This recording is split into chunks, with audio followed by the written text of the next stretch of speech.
I think we'd all agree that we have way too many plastics and trash items in our lives. Even the best of us who do the best we can with recycling still just are producing too much trash. But if you can find more than a single use for that trash, then you can make better use of it and reduce the need for other items to replace those, and thereby not only make your garden growing cheaper, but do a little more for the environment. So today I've picked out 7 top items that I like to save up for seed starting and growing, and I thought we'd take a look at some of them here. So what have we got here? One of my top favorites is these kind of Tupperware style deli containers. We have different deli meats that come in them, and they really feel like a waste. I mean, I do save them and reuse them in the kitchen, but you can only reuse so many. And you know, it definitely feels like packaging overkill, but there's good ways to use these for seed starting and growing. I like to use these for germinating seeds. When I germinate seeds, I germinate them first in a germination pot, which keeps them in better contact with the soil and moisture without overwatering, and also helps so that you're only planting viable germinated seedlings when you do up pot them.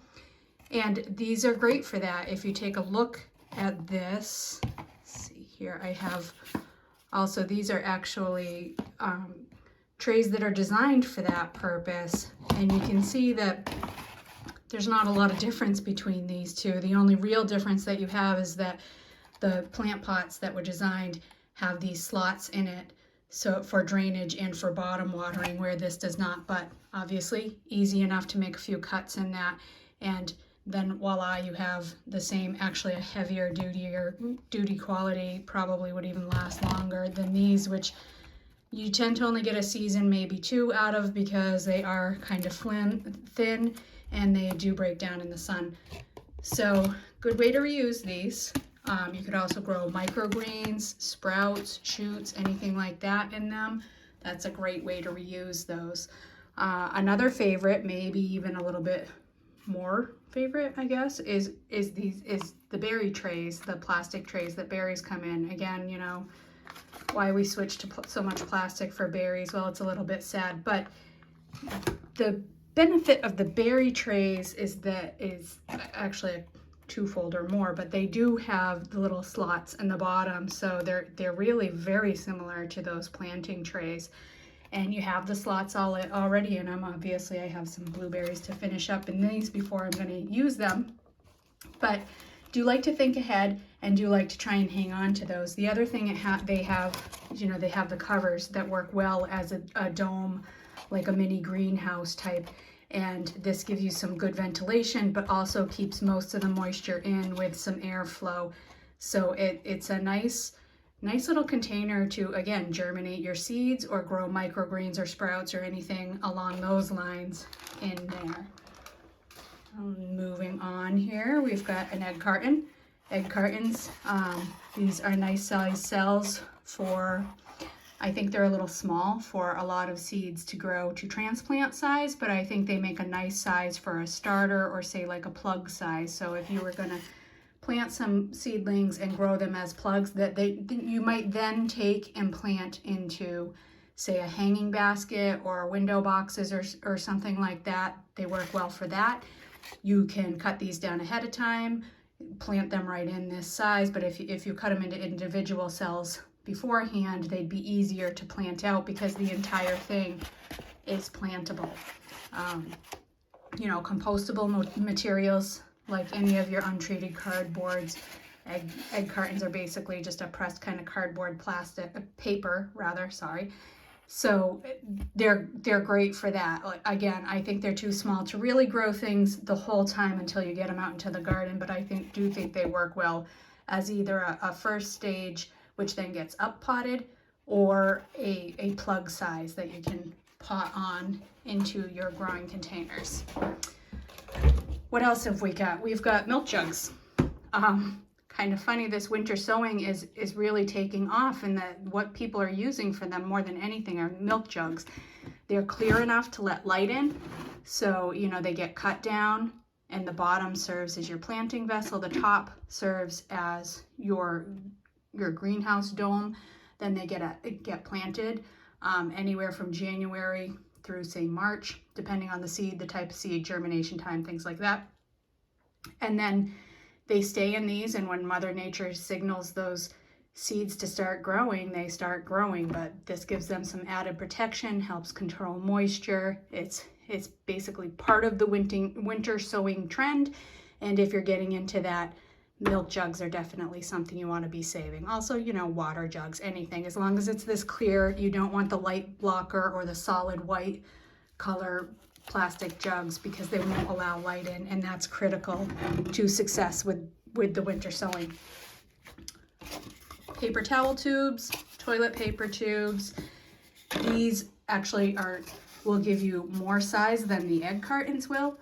So, you just basically fold over the bottoms of these, and they make a nice single plant cell that would be very similar in size to the cell sizes of like the 4-packs or 6-packs that we typically either use for transplanting or buy our transplants in. Similar with paper towel tubes, you just cut them down to the height that you want. Newspapers, cheap, easy way to make planting pots, similar in size to, say, this, but the nice thing about the newspaper is that you can make your planting trays or your planting cells of any size. They can be large, they can be small. You just change it depending on if you're using the jar wrap method, where you kind of roll these over a jar, fold the ends in. You just vary the size of the jar, and that takes care of it. There is also kind of a square origami style type that you would probably want to use more of a regular newspaper for. Again, something great to do. A lot of your seed catalogs, Fedco Seeds in particular, has actually taken great pains to make sure that their catalog is printed on newsprint, and they've chosen not to do color because the expense makes things more accessible, but also, other reasons. They actually just recently did a post on Facebook about that was pretty neat. But in past years, and maybe it's in here, I didn't see it, and I haven't been completely through the catalog yet, but in past years, they've actually had those instructions right in there, how to make your paper pots. So this is awesome. After you've ordered your seeds, if you can bring yourself to part with your seed catalog, go ahead and make your seedling pots out of those. The materials with paper that you want to avoid, you need to avoid any of those shiny, waxy coatings. Those are not something that will break down, and they're not something that you want either with your plants or in your garden. So avoid those, but regular newsprint, as long as it's not the shiny stuff, it's just fine. Other things you might want to use, start saving up, are all these plastic deli containers. If you're getting takeout or soups or salads from the deli, a lot of times they're coming in these, and that's a lot of heavy plastic to break down. Obviously recycling's a great option, but it seems like recycling can't even keep up with our trash. So if we can find better and higher uses for things, great, let's do that. So these make good planting pots, but one of the issues you'll have with them is they obviously are made to hold wet things, so they do not have drainage holes. So just go ahead and make some drainage holes in them. I recently just saw something online that said you can even use a hot glue gun to kind of melt through some of these plastics to make drainage holes in some of these products. So, that's that. Nice thing is they do come in a variety of sizes. You might want to do some small herb microgreens or sprouts in these. But also, if you're willing to make enough drainage holes, these are very similar to the interior pots that orchids are grown in. Lots of uses there. And then, your deli salad and pastry containers, they're great to save up and use too. Kind of a bigger version of what we looked at earlier with the berry and the meat deli containers. Again, they've got the dome, which makes a nice greenhouse. You could even cut this apart and have 2 larger trays. If you like to grow like a larger fodder or like wheatgrass for juicing or microgreens in a higher amount, these would be great. So there we go. All good things to start thinking about, thinking about what you're growing, what you can use, and what you should start setting aside and saving to do that.